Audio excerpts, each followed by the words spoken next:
Bentar dulu, Cynthia.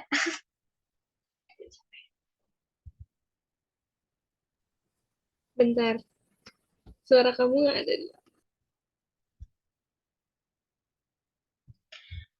Bismillahirrahmanirrahim. Assalamualaikum warahmatullahi wabarakatuh. Perkenalkan, kami dari kelompok 2 yang akan memaparkan materi. Ulangi salah. Kok nggak pakai selamat siang sih? Assalamualaikum warahmatullahi wabarakatuh. Selamat siang kepada teman-teman semua, sekaligus kepada Ibu Syari Fitrah selaku dosen pengampu mata kuliah pengembangan media layanan BK. Kami dari kelompok 2 yang akan menyajikan materi mengenai media dalam layanan klasikal. Adapun anggota kelompok kami yaitu yang pertama ada Alivia, yang kedua ada Fadilah, saya sendiri, yang ketiga ada Febrin dan Nurlisa, yang keempat ada Haudia, yang kelima ada Nisa, yang keenam ada Salma Nabilah, yang ketujuh ada Cynthia, yang kedelapan ada Zaki. Lalu langsung saja kepada pembahasan materi yang pertama akan disampaikan oleh Cynthia. Kepada Cynthia, dipersilakan. Terima kasih kepada moderator yang telah memberikan saya kesempatan untuk menjelaskan. Sebelumnya, mohon maaf off cam karena kamera di laptop tidak bisa digunakan. Sebelum kita melanjutkan pembelajaran mengenai media dalam layanan klasikal, alangkah lebih baiknya kita memahami apa itu layanan klasikal terlebih dahulu.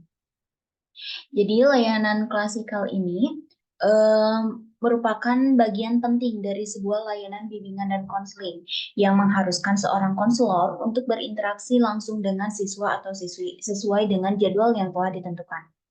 Interaksi tersebut meliputi kegiatan diskusi di dalam kelas, sesi tanya jawab, dan pelaksanaan praktik langsung yang dapat mendorong siswa untuk aktif dan kreatif dalam mengikuti kegiatan yang diselenggarakan. Dalam pelaksanaan layanan klasikal, tidak akan lepas dari yang namanya media untuk menunjang efektivitas dalam sebuah layanan.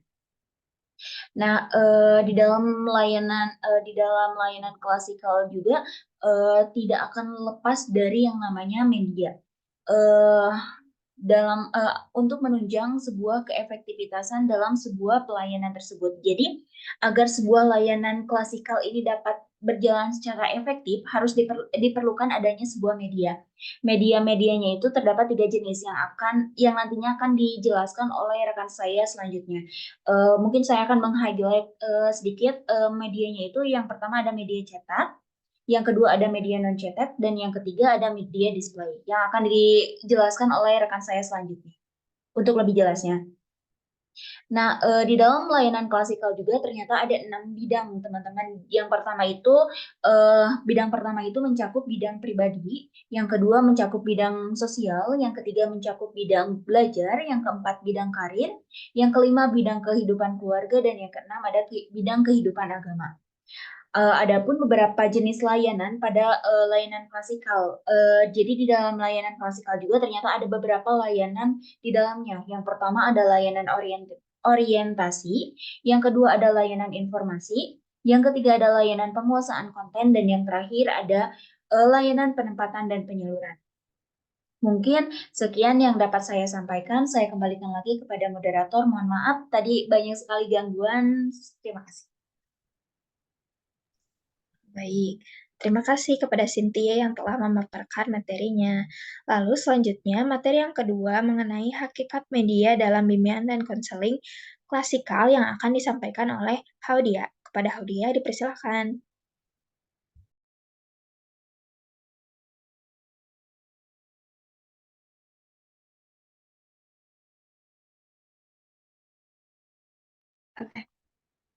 Oke, terima kasih sebelumnya kepada moderator yang telah memberikan saya kesempatan untuk menjelaskan apa itu hakikat media dalam bimbingan dan konseling klasikal. Jadi, bimbingan konseling sebagai proses komunikasi. Komunikasi adalah proses penerimaan dan penyampaian pesan dan pemahaman pada waktu yang sama tanpa ada awal dan akhir. Semua komunikasi melibatkan pengiriman simbol dengan makna tertentu. Simbol ini dapat berupa simbol verbal dan non-verbal. Ketepatan penyampaian simbol-simbol dalam komunikasi tergantung pada seberapa jauh ketepatan penerima dalam menafsirkan informasi yang diberikan pengirim pesan. Bimbingan konseling merupakan suatu kegiatan yang melibatkan seorang guru bimbingan konseling dalam upaya memandirikan peserta didik atau klien. Dalam proses bimbingan dan konseling, konselor memfasilitasi konseling untuk menyadari dirinya, mengeksplorasi permasalahan yang dihadapi, serta kemungkinan-kemungkinan yang terbuka. Dari itu, selanjutnya konseling difasilitasi untuk menetapkan pilihan atau mengambil keputusan yang patut diduga akan bermuara pada kemaslahatan bagi dirinya maupun bagi orang lain. Proses bimbingan konseling merupakan proses komunikasi. Artinya, di dalam terjadinya proses penyampaian pesan dari seorang sumber pesan kepada seorang atau sekelompok orang penerima pesan, pesan yang dikirimkan biasanya berupa informasi atau keterangan dari komunikator atau si sumber pesan tadi. Pesan tersebut diubah dalam bentuk sandi-sandi atau lambang-lambang seperti kata-kata, bunyi-bunyi, gambar, dan sebagainya. Untuk membantu penyampaian pesan diperlukan saluran berupa media. Seperti apa medianya? Seperti PowerPoint, film, dan lain sebagainya. Kemudian, pesan diterima oleh si penerima pesan melalui indera, mata dan telinga untuk diolah sehingga pesan yang disampaikan oleh penyampai pesan dapat diterima dan dipahami oleh si penerima pesan. Sebagai bentuk komunikasi, layanan bimbingan konseling sangat dibutuhkan peran media untuk lebih meningkatkan tingkat keefektifan pencapaian suatu tujuan. Menurut Berlo, komunikasi tersebut akan efektif jika ditandai dengan adanya area of experience atau daerah pengalaman yang sama antara penyalur pesan dengan penerima pesan. Jadi intinya apa? Hakikat media dalam bimbingan konseling itu adalah sebagai alat bantu yang efektif dalam proses bimbingan konseling, baik dalam penyelesaian masalah, penyampaian informasi, hingga pengembangan diri siswa.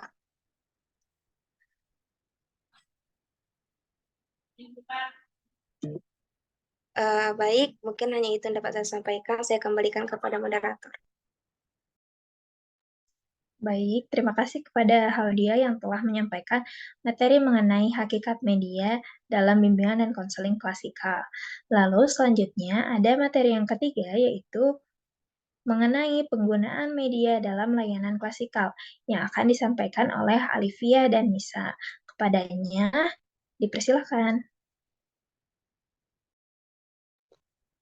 Baik, terima kasih kepada moderator yang telah memberikan saya kesempatan untuk memaparkan materi penggunaan media dalam layanan klasikal.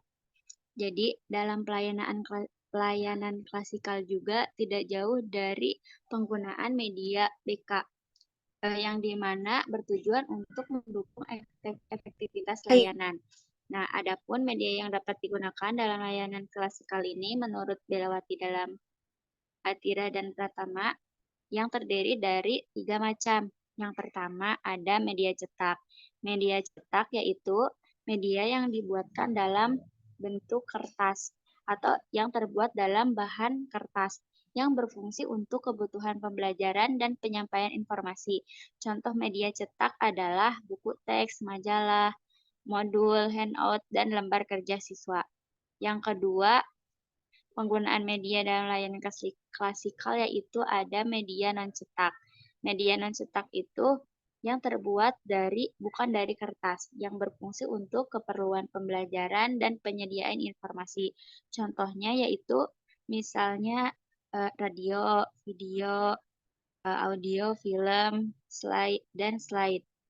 Yang ketiga, penggunaan dalam media layanan klasikal yaitu ada media display. Media display merupakan jenis-jenis media pembelajaran yang berisi materi, tulisan, atau gambar yang dapat ditampilkan di dalam kelas maupun di luar kelas, serta kelompok kecil maupun kelompok besar. Contoh media display antara lain peta, foto, dan poster.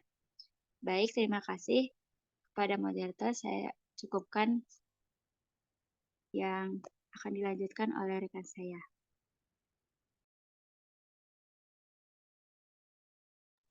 Baik, terima kasih kepada moderator dan juga Nisa. Selanjutnya ini ada jenis-jenis dalam layanan klasikal. Seperti yang sudah dijelaskan tadi, bahwa dalam klasikal ini ada media cetak, media non-cetak, dan juga media display. Nah, layanan klasikal ini juga terdiri dari dibagi menjadi beberapa jenis layanan. Ada layanan orientasi, layanan informasi, layanan penguasaan konten, dan juga layanan penempatan dan penyaluran. Adapun contoh penggunaan media BK dalam layanan klasikal, ini yang pertama ada layanan orientasi dan layanan informasi. Penggunaan media non-cetak atau media elektronik dalam layanan orientasi dan layanan informasi ini, contoh media yang dapat digunakan itu seperti video. Contoh untuk layanan informasi itu misal dalam masa pengenalan sekolah.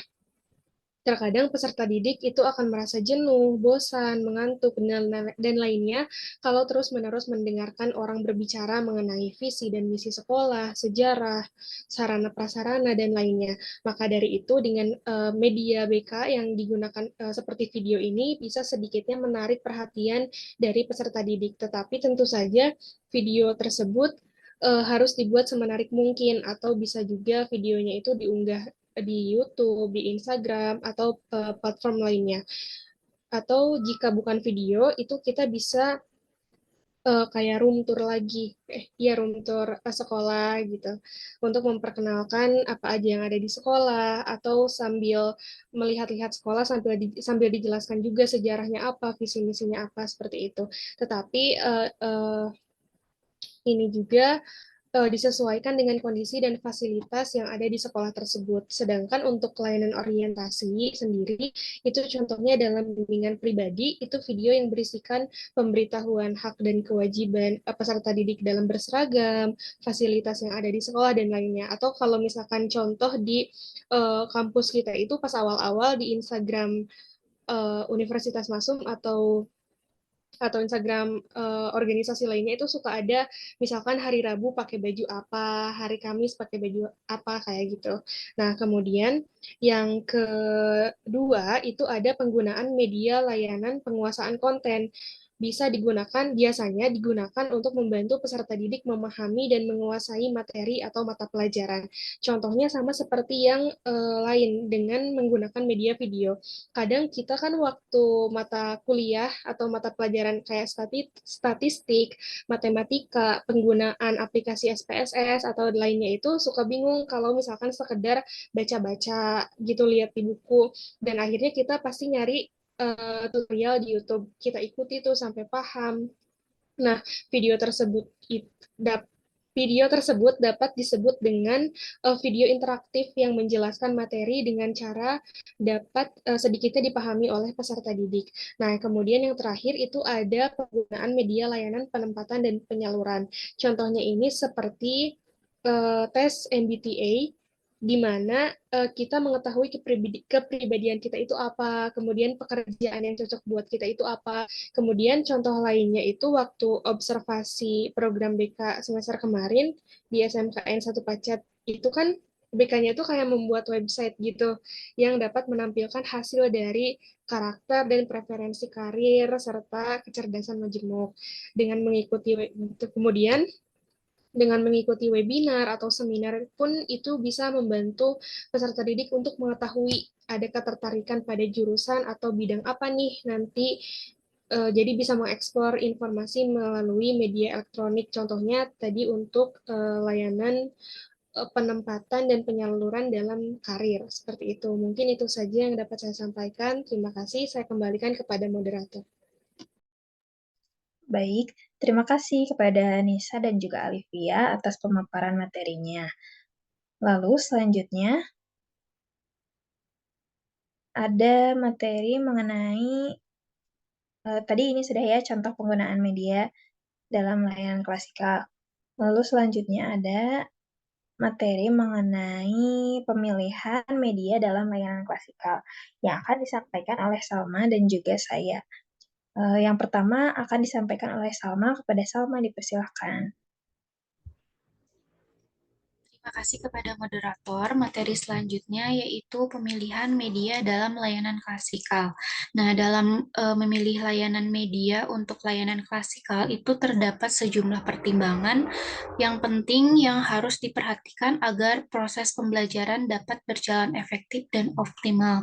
Nah, yang pertama ada tujuan pembelajaran yang menjadi pertimbangan utama dalam memilih media. Media yang dipilih itu haruslah dapat mendukung dan memfasilitasi pencapaian tujuan pembelajaran yang telah ditetapkan. Jika tujuan pembelajaran adalah untuk menjelaskan konsep visual, misalnya anatomi tubuh manusia atau proses alam, maka media seperti video atau presentasi visual dengan gambar dan animasi akan sangat membantu peserta didik dalam memahami materi secara lebih baik. Media tersebut akan menjadi lebih efektif daripada hanya menggunakan teks atau penjelasan lisan saja. Yang kedua ada karakteristik peserta didik yang menjadi faktor penting juga yang perlu dipertimbangkan. Usia, gaya belajar, dan latar belakang peserta didik akan memengaruhi preferensi dan keefektifan media yang digunakan.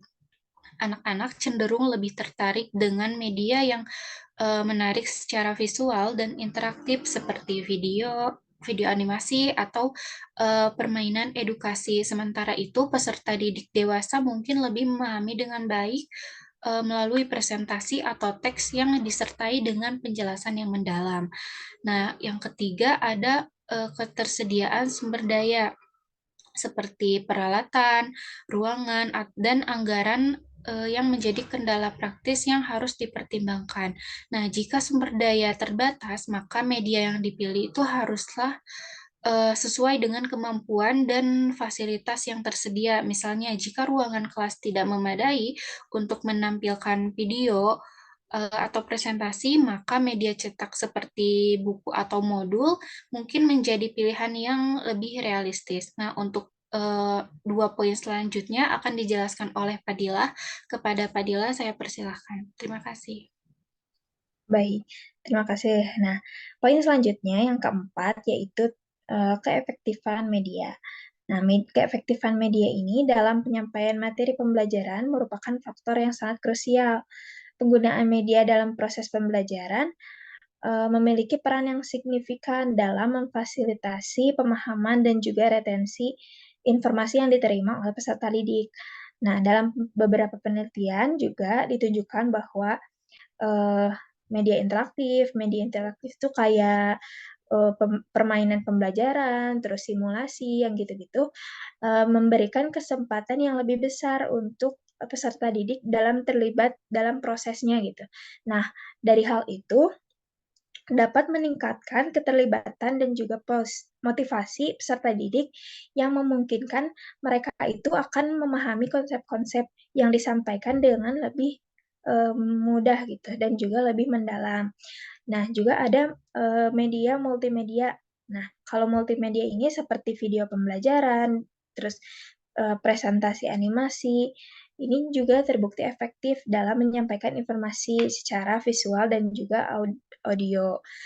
Nah, kombinasi misalnya dari gambar, teks, audio, dan video ini juga membantu memperkuat pemahaman peserta didik dan memperluas cara mereka untuk menerima informasi.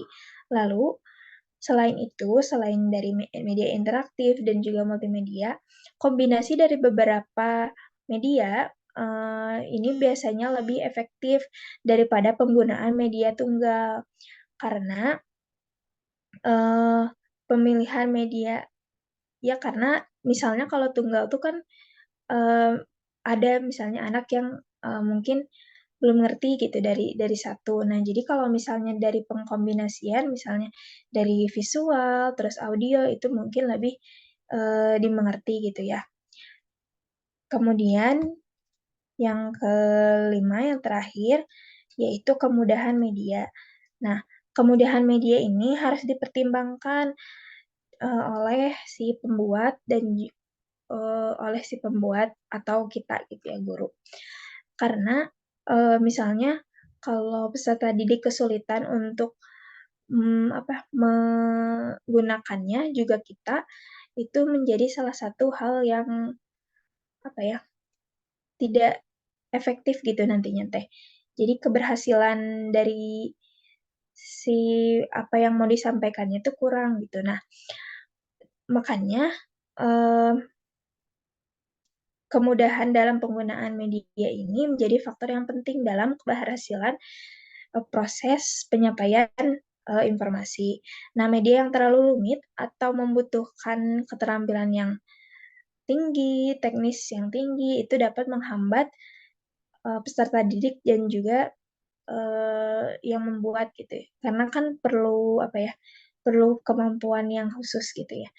Dan kurang dapat dimanfaatkan secara maksimal. Oleh karena itu, kita sebagai pendidik perlu memastikan bahwa media yang dipilih itu mudah digunakan dan juga dapat terintegrasi dengan lancar ke dalam kegiatan pembelajaran.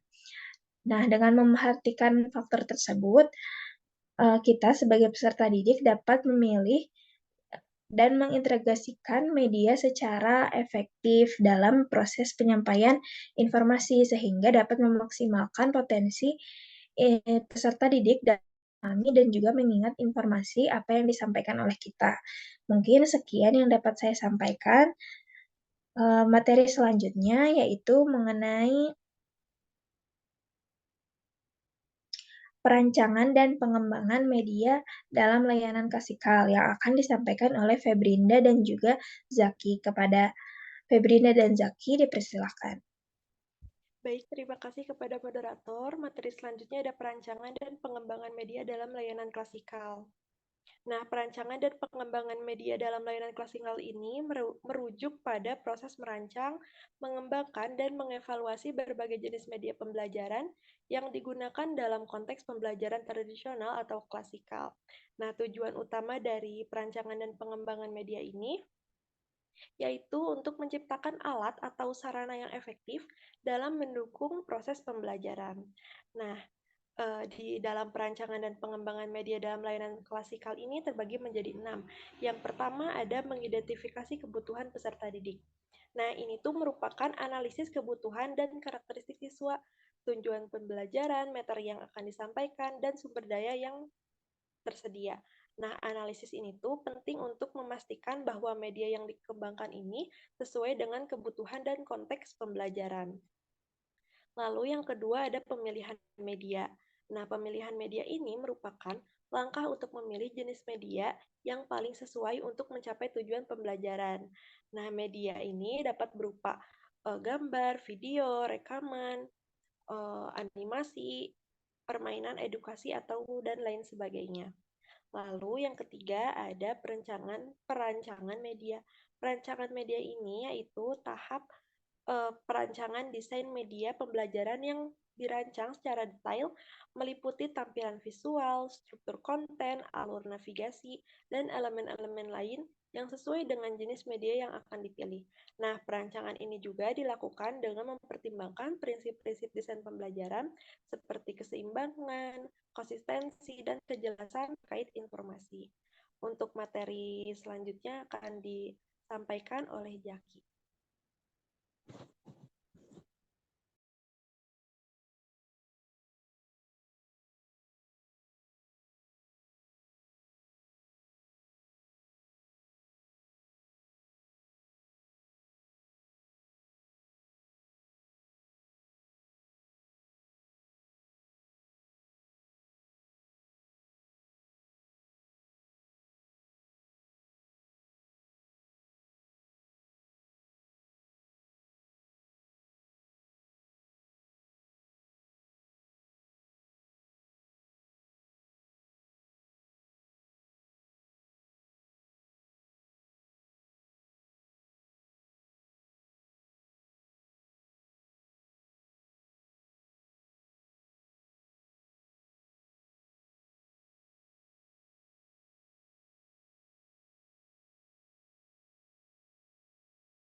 Baik, Jakinya tidak ada ini ya, mungkin tidak ada jaringan. Baik, untuk poin selanjutnya akan disampaikan oleh saya lagi. Yang keempat ada pengembangan media. Pengembangan media ini merupakan tahap media secara nyata. Nah, ini tuh dapat melibatkan seperti pembuatan gambar, ilustrasi, animasi, atau mengintegrasikan berbagai komponen media ke dalam satu paket multimedia. Lalu yang kelima ada evaluasi. Nah, setelah media dikembangkan, perlu dilakukan evaluasi untuk memastikan kualitas dan efektivitas media tersebut. Nah, evaluasi ini dapat dilakukan dengan uji coba terbatas dengan siswa. Lalu yang terakhir ada implementasi. Implementasi ini yaitu tahap penggunaan media yang harus diintegrasikan dengan strategi pembelajaran yang ada. Nah, agar sesuai gitu, agar sesuai dan agar memberikan dampak positif terhadap proses belajar siswa. Baik, terima kasih kepada moderator. Baik, terima kasih kepada Febrinda atas penyampaian materinya. Itu materi yang terakhir yang dapat kelompok kami sampaikan. Lalu selanjutnya yang terakhir pada sesi pembacaan kesimpulan, layanan klasikal merupakan aspek penting dari layanan bimbingan dan konseling yang memungkinkan interaksi langsung antara konselor dan siswa secara terjadwal di kelas. Media merupakan bagian integral dari bimbingan klasikal, terdiri dari media cetak, non-cetak, dan display yang digunakan untuk mendukung efektivitas dari layanan. Pemilihan media dalam layanan klasikal harus mempertimbangkan tujuan pembelajaran, karakteristik peserta didik, ketersediaan sumber daya, efektivitas media, dan kemudahan penggunaannya. Perencanaan dan pengembangan media dalam layanan klasikal mencakup tahapan mengidentifikasi kebutuhan, pemilihan media, perancangan media, pengembangan media, evaluasi, dan juga implementasi untuk menciptakan alat yang efektif untuk mendukung proses pembelajaran. Sekian yang dapat kelompok kami sampaikan. Mohon maaf jika banyak kekurangan dan banyak kesalahan. Wassalamualaikum warahmatullahi wabarakatuh. Waalaikumsalam warahmatullahi wabarakatuh.